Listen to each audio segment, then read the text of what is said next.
and a beautiful home, but it's now been reused as a healthcare seniors residence. And then we have 118 Stinson Street in Hamilton, and this is again is a home, a grand home in that area, and is now used as a dentistry office. And finally, 90 Stinson, which is the Fairman House. So again, a stately home that's been repurposed Shepherd as an annual house. So recognizing 3 properties of adaptive reuse. Our cultural heritage landscapes. This year, we had the Durand neighborhood that actually nominated the Civic Plan and Durand Neighborhood Association's character project. This was a project that explored innovative, community-driven approaches to helping to shape new development in the neighborhood. So it's a tool that has been used, and it's going to help them in the future by identifying their significant heritage characteristics. 7 York Boulevard is the Hamilton Cemetery Gardens, and if you haven't had an opportunity just to go for a walk, the staff of the Hamilton cemeteries have done excellent work in creating new gardens and landscapes, really opening up the property to the public to explore and to create a great place to go and learn about the heritage of the city through the heritage stones that are there, but also to enjoy the gardens. So we wanted to recognize the cemetery gardener, Chris Schofield, that's really spent a lot of time and is still continuing plans as to how they can make further landscape adjustments and tributes to particular historical events in the city.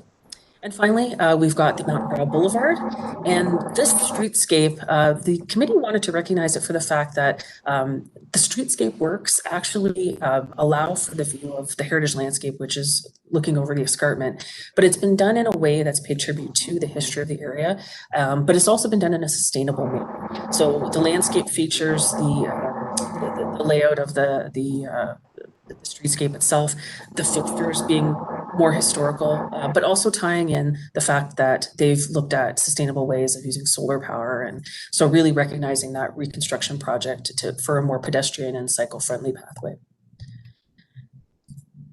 Our Sustainable Design Award nomination was for 158 Mcnabb Street North. And this is a project, but it's a significant project for the community. Euphoria Hair Boutique. The owners of this property took what was hardscape, a lot of rocks and gravel, and they've put in a softscape, which has allowed for them to transform that neighborhood and created more of a permeable type of environment. And they've also been able to engage the other residents in that building to also do their own gardening and to soften that landscape. And it's really, it's a significant corner in a neighborhood that otherwise, may be forgotten, but it's really taken to looking at the history of the site and making it more sustainable. Making heritage accessible. We've looked at a couple of properties that really took a lot of investment of time and money to make sure that they were accessible. When it might be a property that would be a challenge, St. Stanislav and as well as St. Stephen of Hungary Roman Catholic churches, both this past year have created accessible either ramps and or elevators to make sure that their properties are more barrier free. So we wanted to recognize those significant investments in time and money. And finally, in this category, it's 285 Locke Street and recognizing the Locke Street Library that underwent renovations to make it more accessible. And this is the oldest public library branch in the system.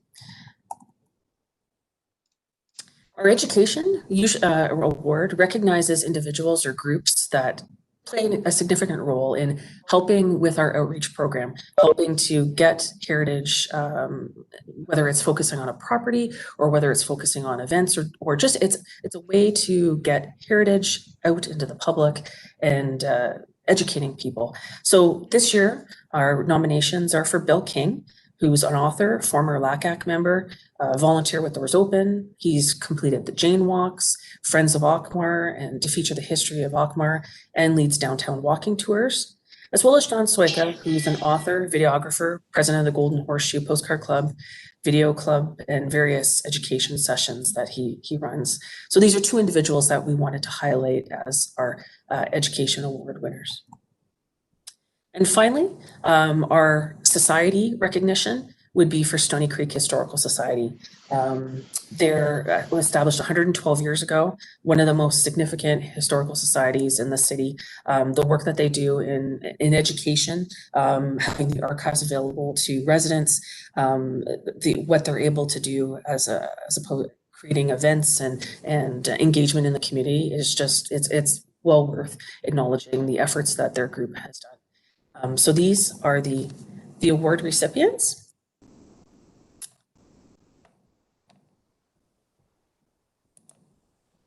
Thank you, Alyssa. Are there any questions regarding the nominations?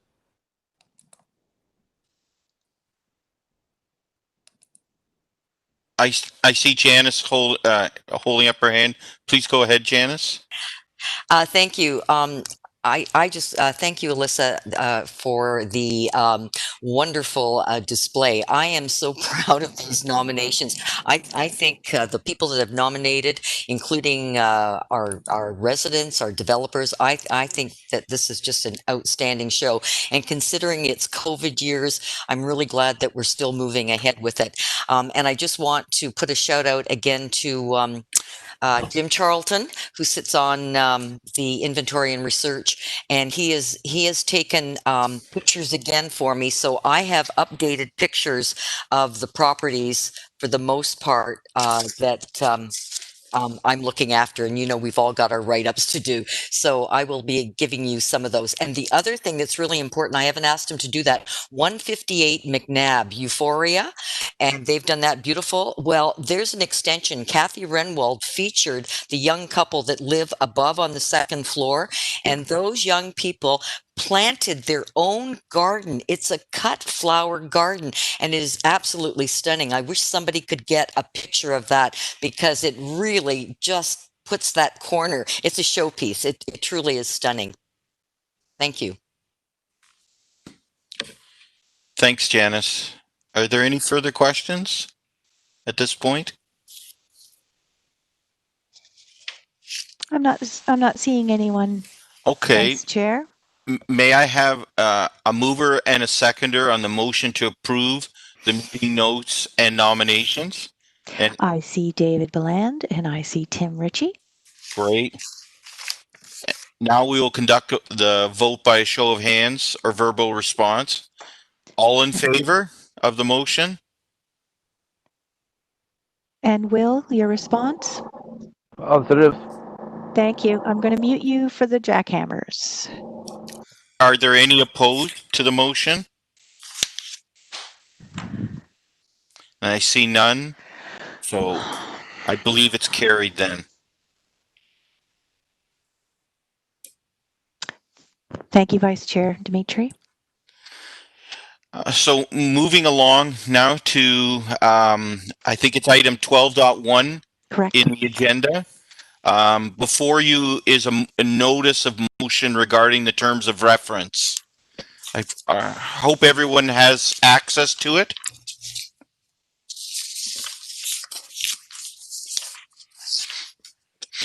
Alyssa, do you want to talk to this any further, or it's almost self-explanatory, but If I may interrupt just a moment, we will need that motion to waive the notice. oh, okay. To run it as a motion. So may I have a motion? May I have a mover and a seconder on the motion to waive notice then? I see Bill and I see David. Thank you very much. And we'll conduct the vote by a show of hands or verbal response. So can I have a show? Can I have a show of hands for all in favor? Thank you. And your response, Will? Positive. Thank you. And are there any opposed to the waive notice? And I see none, so it's carried. So let's move on to the motion. Are there any questions or any comments at this point?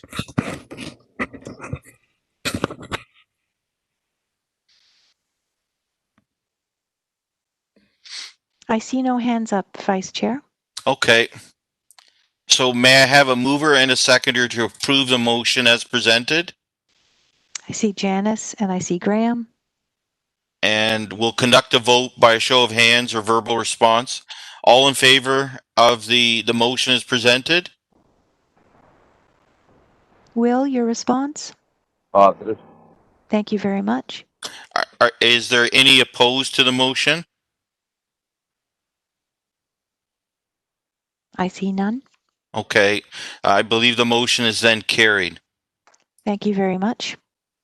So at this time, I'm going to hand the agenda back to the chairperson. Thank you, Chuck. So we will move on to our general information. So at this time, we will discuss our list of buildings and landscapes. Please use the raised hand function to let us know that you wish to report on a property. I'll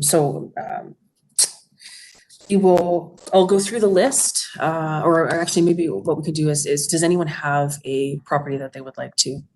I see Janice. Thank you. Thank you very much. I'd like James Street Baptist Church.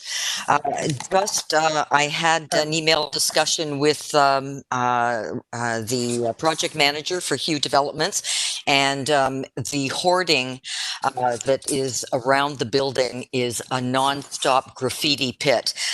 So I suggested that perhaps rather than Hugh Development spending all that money to repaint, and they do repaint frequently, I know that maybe we should be putting up, or they should be putting up murals. We have a lot of starving artists due to COVID-19, and if they could cover the paint, I could certainly find some contacts. So I gave him a huge number of contacts of artists that do street mural work, and he seemed to think that was a good idea, and he was going to approach the folks that are higher ups. So I'm looking forward to some artwork while we wait for the conservation plan and perhaps eventual building of the Connolly.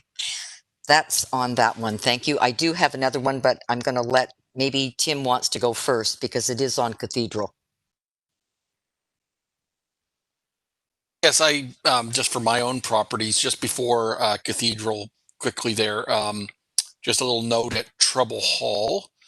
They've had a change of the commercial usage at the bottom. The company Vagabond Saints, which is a tattoo parlor, they've been given their pass to open there, so they're going to be opening in that thing. And I understand it's going to be somewhat of a cafe effect as well. So that's the only change info I have at Trouble Hall.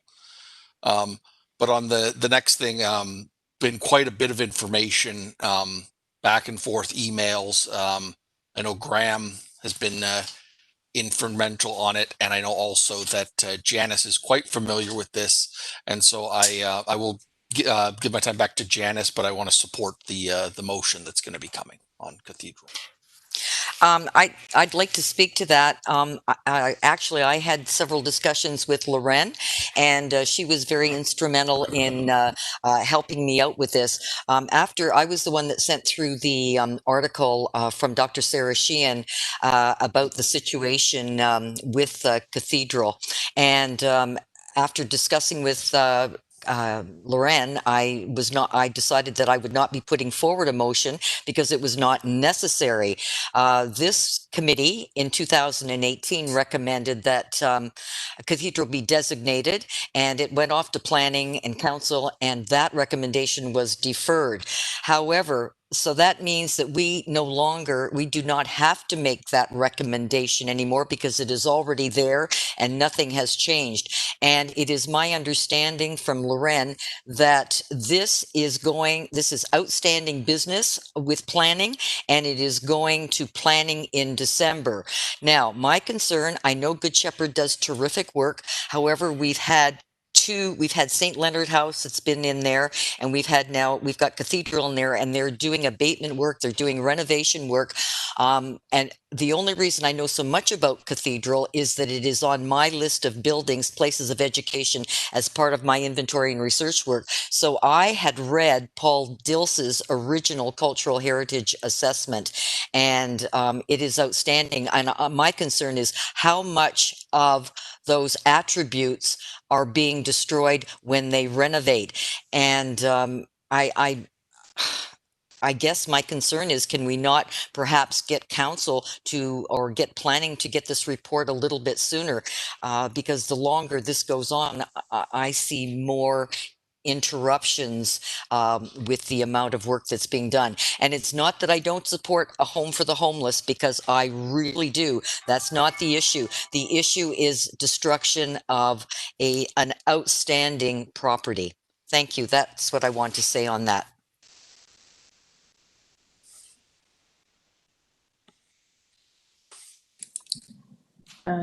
Thank you, Janice. David, did you have an update at all in regards to that property? Through the chair, we will be meeting with the councillor for the area, because part of the reason why it was tabled back in 2018 was to allow for discussions between the councillor and the Stinson Neighborhood Association. I'm looking to see if that has been completed, and that was the reason why, and that's why it's going to be coming back to planning in December. That's why it's the reason why it's on the outstanding business list. So I'm looking into it, and we'll be meeting with the councillor, possibly look at discussing it with the former councillor. I believe it was different councillor at the time, Councillor Farr, and now it's Councillor Anon in that area, if I'm not mistaken. And so anyways, we're looking into it a bit further, but it's definitely been moved up higher in the priority list. It is no designation work plan for this year, so we're looking at it just a little bit more and to see how to proceed, and hopefully I'll get more information soon on that. Thank you, David. Karen, did you have a question? No, I actually had an update on a property. So if it's not the right time, I'll defer that for a sec. Okay, sounds good. Any other questions or comments in regards to Cathedral? Seeing none. Robin, is your question in regards to Cathedral? Yes. Okay, go ahead. Through you, I did a walk around in the building, and I took updated photographs of the details.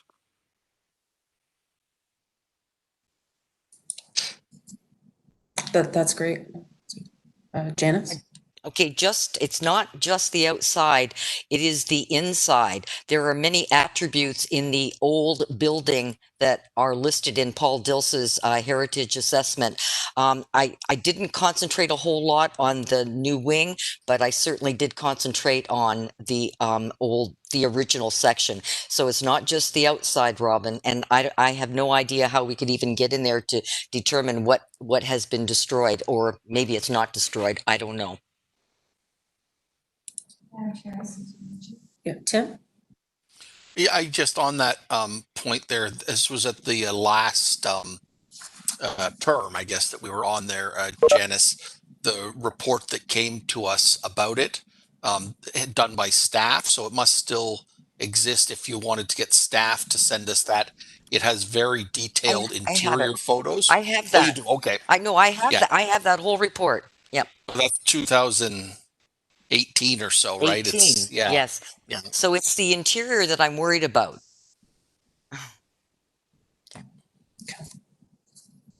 Okay, so as far as staff are following up, and we'll look to get a report back. Oh, Janice? Question, and this is to staff, and maybe through the chair, maybe if Steve Robichaud is still around. This report, is it the recommendation that Hamilton Municipal Heritage Committee made that this should be designated and be on a priority list, or is it a report on the Stinson neighborhood and whatever they're saying to Councillor Nan?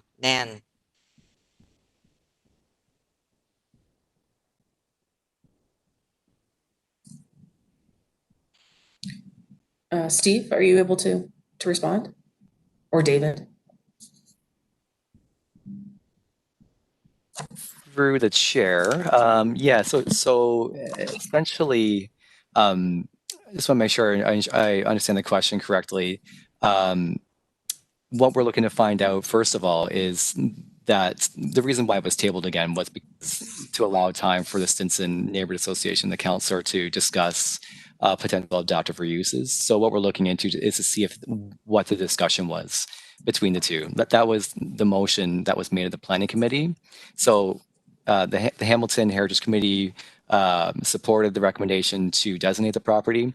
Then I went to the planning committee, and there it was tabled. And because I think there was discussions between the owner and they were unsure of the nature of what the future use might be for it. And so I don't have a lot of the details. I wasn't there at that time, but the eventual tabling was to, have an opportunity for the ward councillor and the neighborhood association to discuss options for repurposing the building. And so that's what we're looking into. Through the chair, back to David again. How then can we get this moving forward so that we can get the designation ongoing, regardless of what the adaptive reuse is? Sounds like the Royal Canal all over again.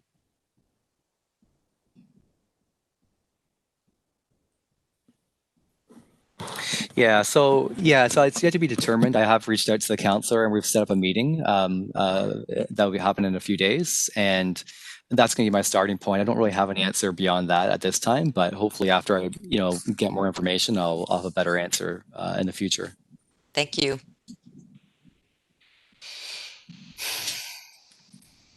Robin, you have your hand up.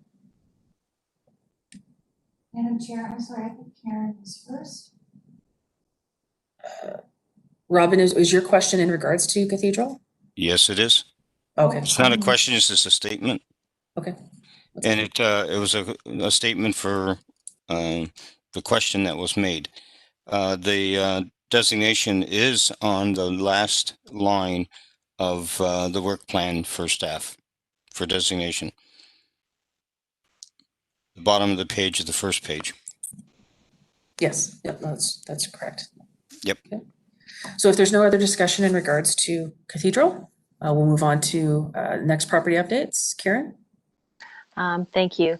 Just a piece of good news, the 84 Hat Street, the Valley City Manufacturing Building, you may recall that it had tarpaulins on the roof. It looked like there was a lot of leakage. The roof was a mess. It has been re-roofed, at least that section. So I think that's very positive. Happy to see that. So there's some protection there. That's great. All I have to add. Thank you. Oh, great news. That's good. Robin? 13-1A 9 120 Park Street. Just this week on Facebook, there was an excellent history of that building and its demise from the fire right up to the roof being put back on with the gables. So there's a photographic history of it on Facebook. So it is progressing over the time.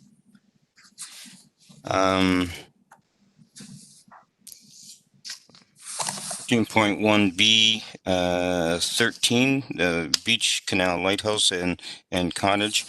Still dealing with the cottage. We've had ACO Bogle go in and give an assessment of the building internally and externally, and he has been paid by the Lighthouse group, and the recommendations came forward, and we are now on the process of going forward to find out how to repoint the bricks. And that will be probably coming as a permanent review project. Also in the minutes, I saw that the recommendation at the last meeting was to put the Ockmar Gatehouse on the list, and it went into the black. And I don't believe the black should where it should go. I think it should go in at the top of the red, because I believe that is where it is necessary, because it needs to be looked at.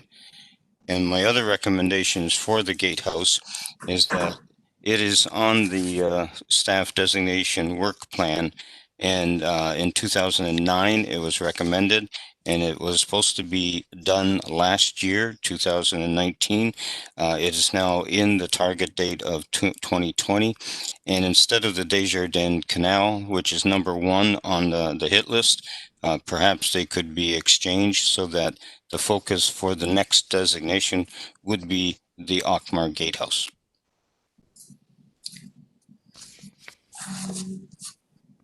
Okay, so a couple of things. If you're asking to move Ockmar Gatehouse, Yes, we would need a motion to do that. I will do that motion that the Ockmar Gatehouse move from the black list to the red list. Madam Chair, if I may interrupt with a question for a moment, please. The blacklist currently has properties that the HMHC have no control over and may be demolished. Is that still the case with the Ockmar Gatehouse? That's the dividing line between the black and the red list? If staff can answer that, or someone, I'm sorry, I just need to keep my list straight. I don't see what the difference of black and red is. If it's a endangered property, it's city still has an access to it. It's owned by a private owner.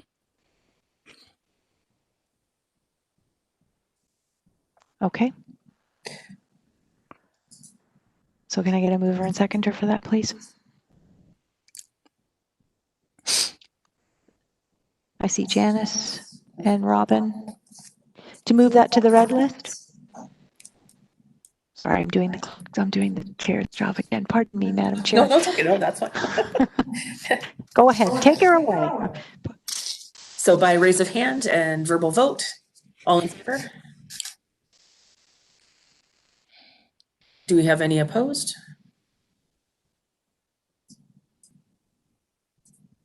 So we've got one opposed. Will, how do you vote? We have to just take you off unmute.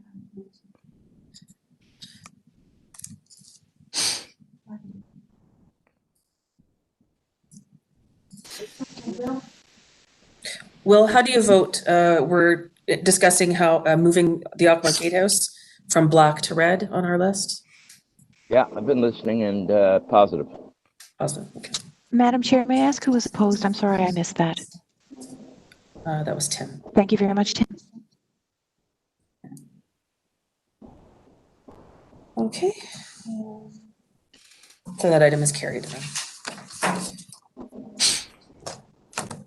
Okay, so moving Robin, was there something else in your discussion? The issue of moving Move the gatehouse the priority priority list for Ockmar. So maybe staff could speak to that priority list of designations between Ockmar Gatehouse and Deja Canal. One's underwater and one's in a problem with water.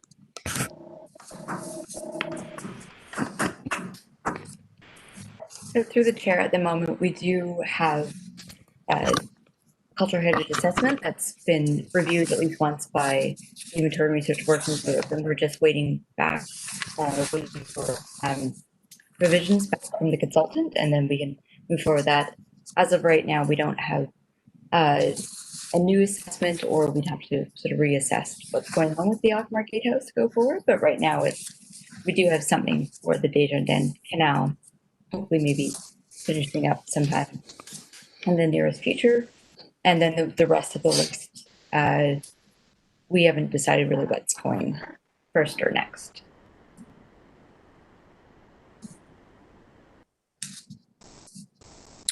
Janice, you look like you wanted to speak. Are we in 13.1C? Is that where we are now? We're still under properties. Okay, good. If Miranda has finished, I spoke with Loren and she suggested that I bring this up at this particular time under green properties update. So Okay, well, actually, before you do that, Janice, I think we're still wanting to resolve Robin's question. I thought that was done. Sorry. So Robin, my suggestion that we have the staff work plan coming up. Can we move that discussion to the staff work plan? We'll finish property updates. Okay. Fair enough. So do we have any other property updates on the list? I'm not talking about new items. I see Graham. Graham? Okay, it's just back along in Bisbee. Ever since they put the fence up, it has really helped. I have not seen any break-ins since, and thankfully no more fires. There's still been a lot of break-ins at Century Manor. Is there any way we can get Doug Ford to buy a fence to go around that thing?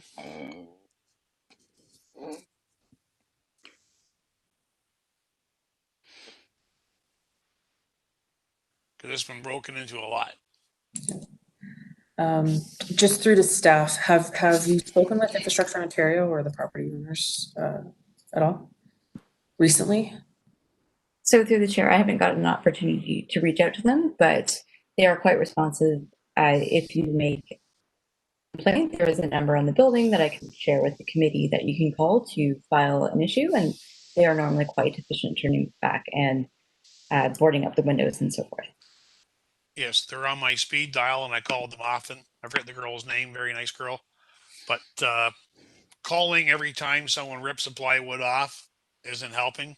The wood's getting worse and worse and worse. It's like Swiss cheese. Nails aren't holding anymore.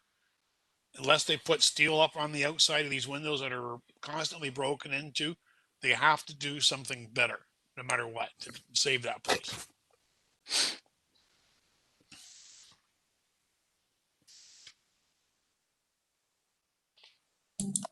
Robin, do you have a comment regarding that? Yes, just an update, an FYI. The Friends of Save Century Manor has been put together, and the very first meeting has taken place. And the next meeting is going to be on Monday at 11 o'clock on the mountain. And it's led by Pat Saunders. So if we could have that phone number, I could give that to Pat. Robin, I believe Miranda sent the phone number to us last month when we raised the concern, so you should have the email. Okay, I'll take a look. Yeah, I can also forward it to him because I have Great. it. Okay, great. Thank you. It's on my frequent callers list. If the committee is concerned, I don't know, Miranda, would it be possible to reflect the committee's concern to the property owner?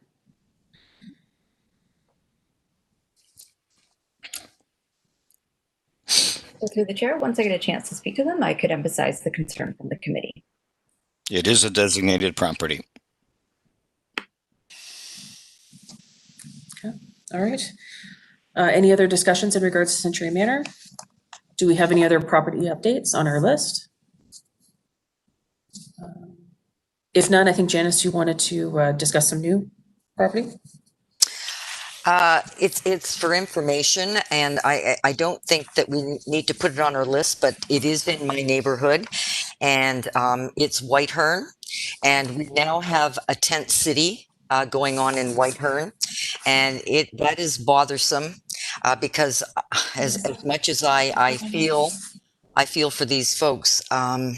I do not believe that Whitehern is the place to have a tent city.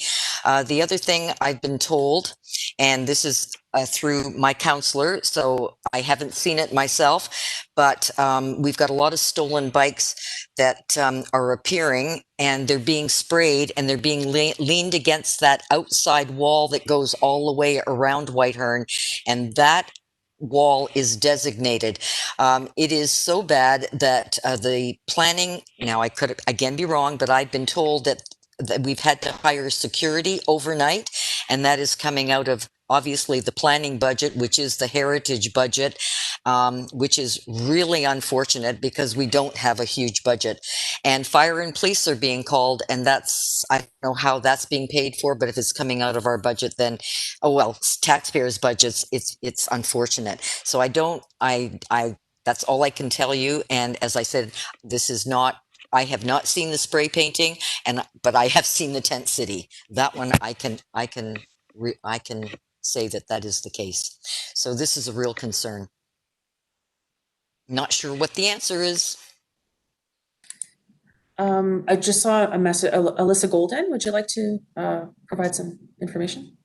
Sure, just quickly. Unfortunately, our manager of Heritage Resource Management isn't on the call right now, John Summers, but he did just let me know for a quick update that the house Whitehern is being protected. There is on-site security being provided by our corporate security. And also Healthy and Safe Communities are supporting by providing daily visits by their social navigators to the house in terms of the encampment that you're referencing. So hopefully that provides some some assurance in terms of steps that are currently being taken to deal with some of these issues. That's good information. Thank you, Alyssa. Janice, did you have any questions for? No, none at all. But I don't think that that's the answer right now. I just think something else has to be done. That's a museum. It's not. Anyway, thank you. Are there any other new properties? If not, may I have a motion to receive? May I have a mover and a seconder for the motion to receive these updates? I see Bill. And I see Tim. No. All those in favor?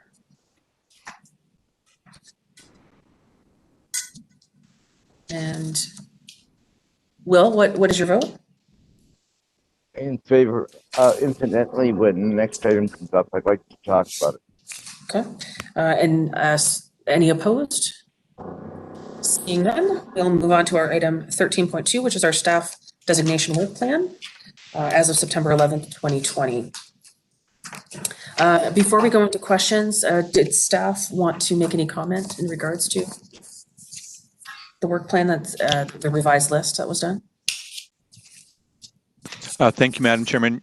You may recall at the last Heritage Committee meeting, we committed to prepare this chart, and it would bring together the sort of the staff work program with also the properties of interest, just for as a resource tool for the committee members, so they could just see where things are at, and then we will be updating it on a monthly basis in terms of if there's any change in terms of, i.e. we receive a development application or a heritage permit affecting one of those properties or something, or demolition request, I mean, so that the committee knows what's happening. It will also be made available to the broader public as a resource tool for the community. Thank you. Thank you, Steve. So if anyone has any questions or comments, I'll get you to raise your hand and we'll create the speakers list. Will was on that list as well. Okay. So Will, we'll start with you, and then I see Robin. Yeah, I'm concerned about that list. How is it prepared? Staff makes it, and what basis? Or what comes first?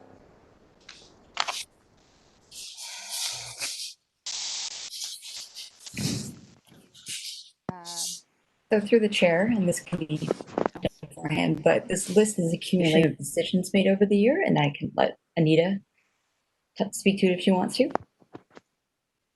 Thanks, Miranda. Through the chair. So when staff bring forward a recommendation report to add a property to the register, I'm sure you all recall, we always have a recommendation in there that assigns a priority.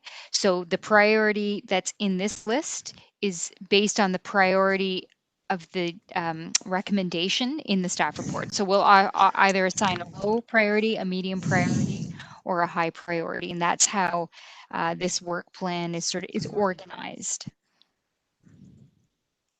And where do we see the, where does it show low, medium, and high?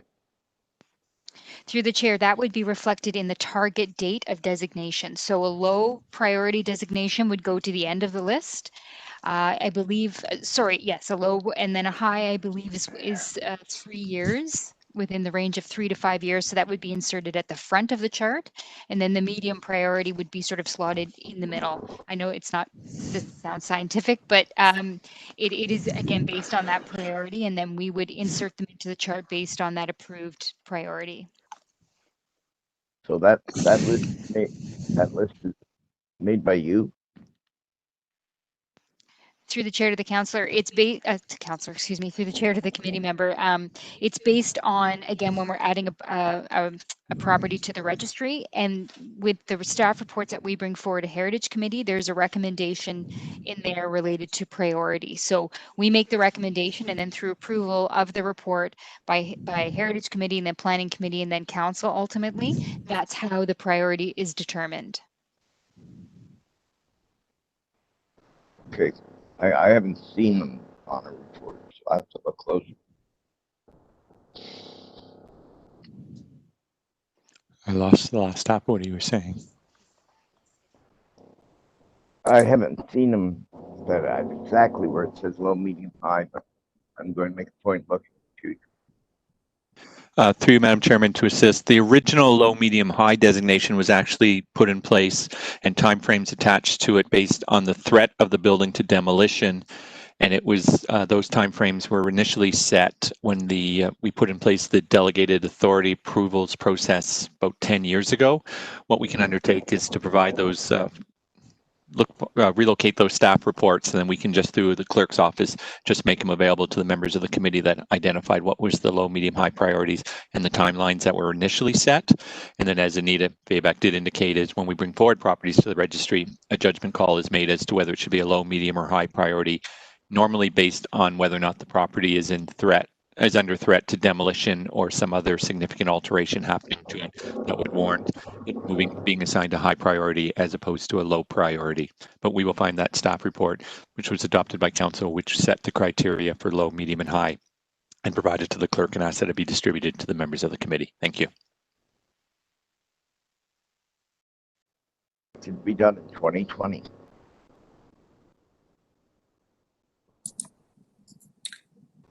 Sorry. Will, what was that comment that you made? How many reports are expected to be done in 2020?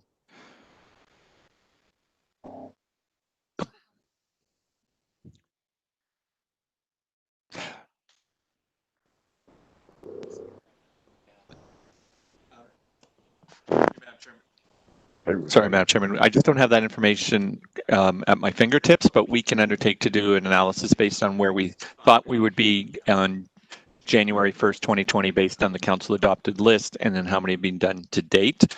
It is an ambitious list, there's no doubt about it, and that and then it's been impacted too. Not having a heritage student has meant that David and Miranda have had to do a lot more work that would have normally been allocated to a heritage student. And that because of the COVID-19, we didn't bring on a heritage student into the second or third term of this year. So it is impacting their ability to do other work because they're being focusing on a lot of permitting activity as well. Thank you. Thank you, Steve. Thank you. Any other Thank you. questions, Will? Okay. Rob, you're next.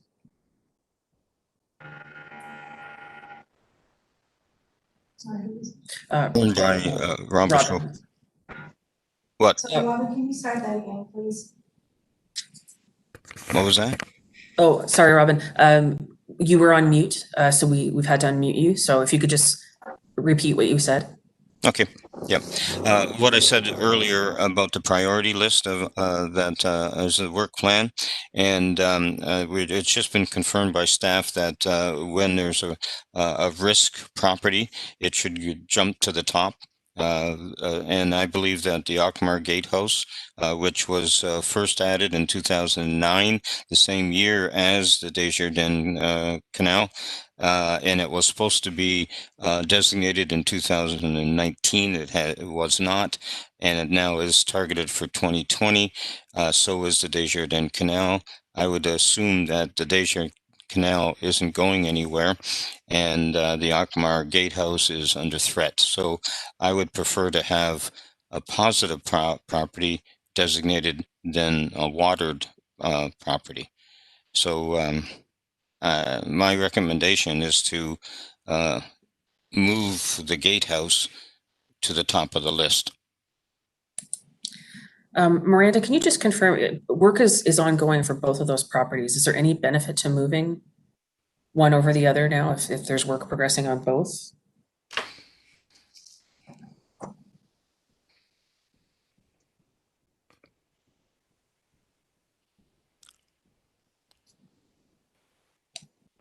So as of right now, we do have a cultural heritage assessment of the Deja Canal, and I would have to check back exactly what we have for the Akmar Gatehouse, and then I would have to sort of move back in with management to kind of discuss what the work priorities and what we can move forward with. As Steve had mentioned, is that we don't have the capacity necessarily to sort of go through everything as quickly and efficiently as we could before, simply because we don't have the staff support at the moment.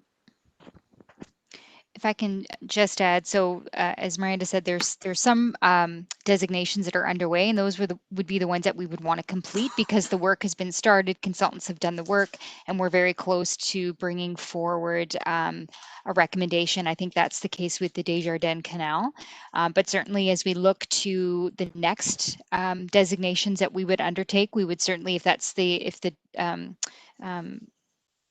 preference of the Heritage Committee would be to sort of put Ockmar Gatehouse to the top, then certainly we can do that as we set out and start the next set of designations. So what we do is I think we mentioned this before, we bring in consultants, they sort of do that background work. So we could focus on the Ockmar Gatehouse as soon as we're able to complete some of these other projects and other reviews that have already started.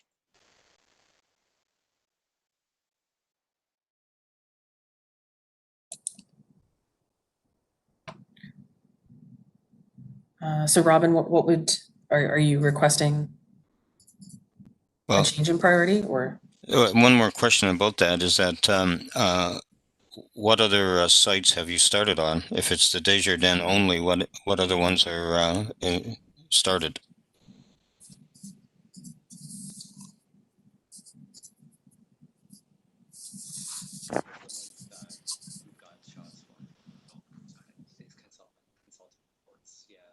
Through the chair, sorry, we were just conferring with each other.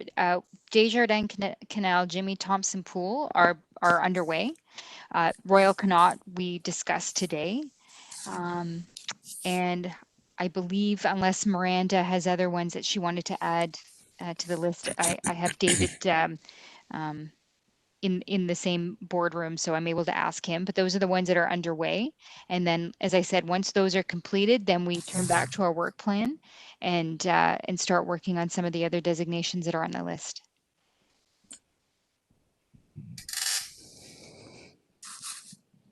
Well, I would still like to prioritize the gatehouse.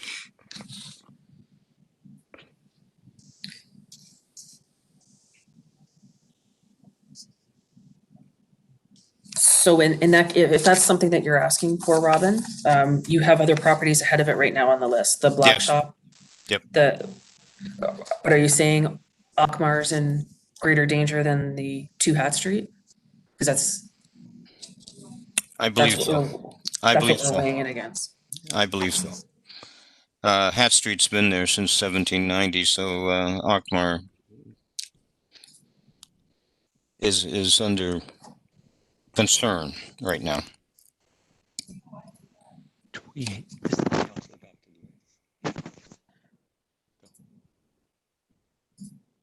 So what is the committee's wish? Are we discussing recommending a change in priority? I see Karen with a comment. Yeah, just to say, if you're talking about that, the building in Dundas, what's it called again? Sorry, the Two Hat. That's it. Nothing's changing. It's the same all the time. So whereas it does look like the Ockmar Gatehouse is falling down and being overcome by nature and such. So I tend to agree. Probably nothing's going to happen with that one in the very short future. So thank you.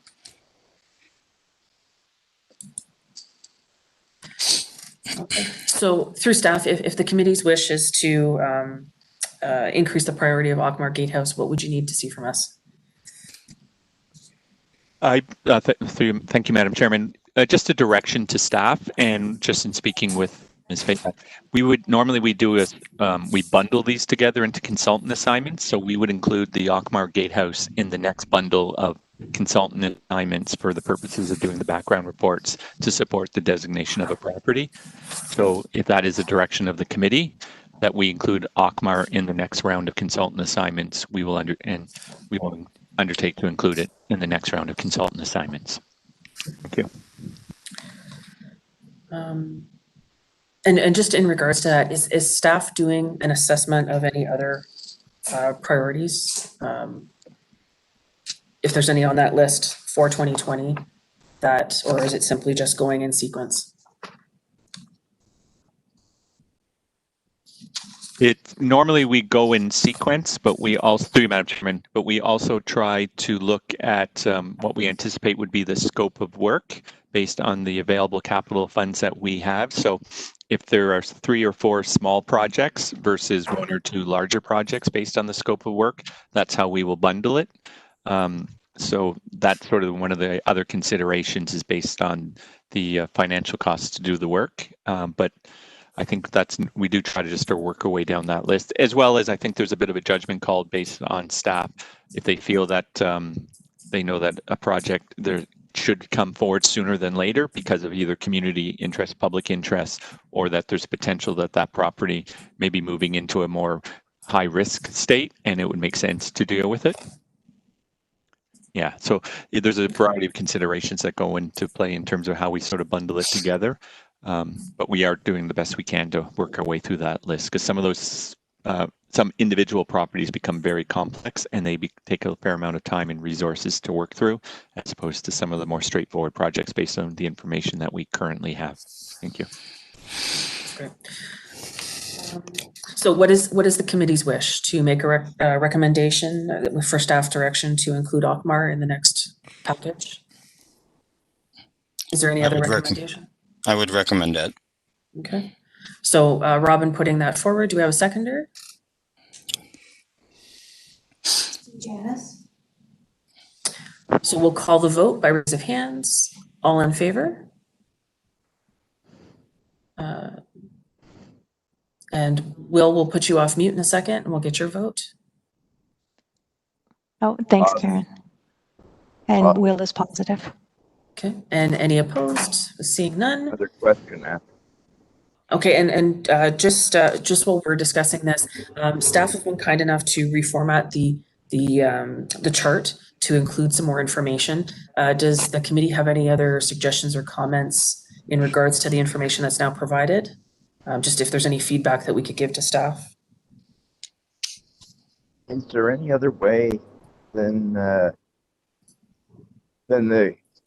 consultants can the research committee assist in any way in this regard?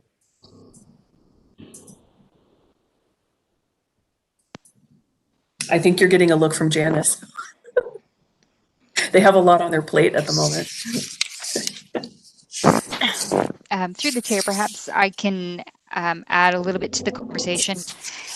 I think I spoke to this, it's been a while, I can't even remember the last time I spoke about it, but it had to do with the changes or the proposed changes to the Ontario Heritage Act. So we are still waiting for those.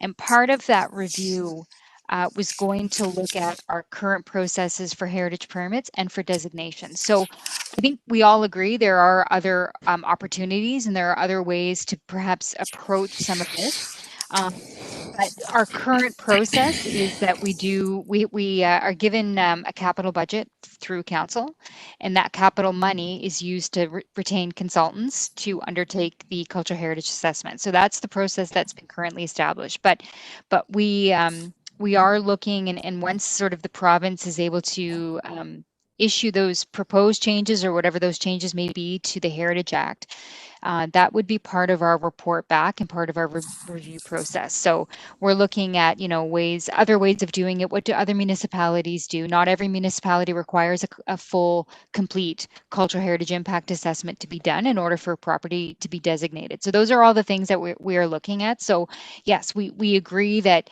I think I can fairly say this. I don't think our current process is sustainable from when you're looking at the amount of work and time that goes into the designations, but the extent of the work plan itself and the length of it, because our current process allows us to do about 3 to 5 per year, but we're adding 3 to 5 to the list each year, if not more. So it doesn't seem doesn't seem that we're ever making a dent in it. So we are aware of that. Those are things that we are looking at, and hopefully, we'll get some more further direction from the province, and hopefully we can report back.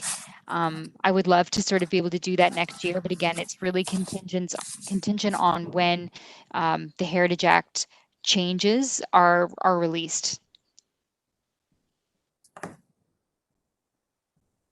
Thank you, Anita. No, that's understandable. Any questions or other comments in regards to that? No other feedback on the chart? If not, may I have a motion, mover and a seconder for a motion to receive the staff work plan? I see Tim Ritchie and I see Graham Carroll. By show of hands and verbal vote, all those in favor?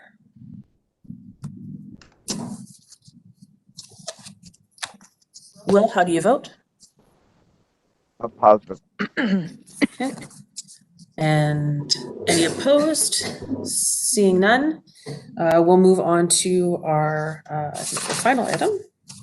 Make sure I got everything. Adjournment. Before, it's been a long meeting. Thank you everybody for being patient. Just before we do our vote for adjournment, just please note that there will likely be an October meeting, but I think you received some messages from Lorraine that we just need to revise the time and date and get that sorted out for meeting times to be confirmed. So stay tuned, but please sort of keep that in mind that there will be a meeting in October. So may I have a motion to adjourn? Do we have a mover and a seconder? So David and Karen, and by show of hands, all in favor? Oh, Tim's got two hands up. Is there anybody opposed? No? Okay. All right. So thank you, everyone. It was a great meeting. I know there was a lot to cover. Really appreciate everybody taking that time today to deal with all of those matters. Everybody have a great week, and we'll see you next month.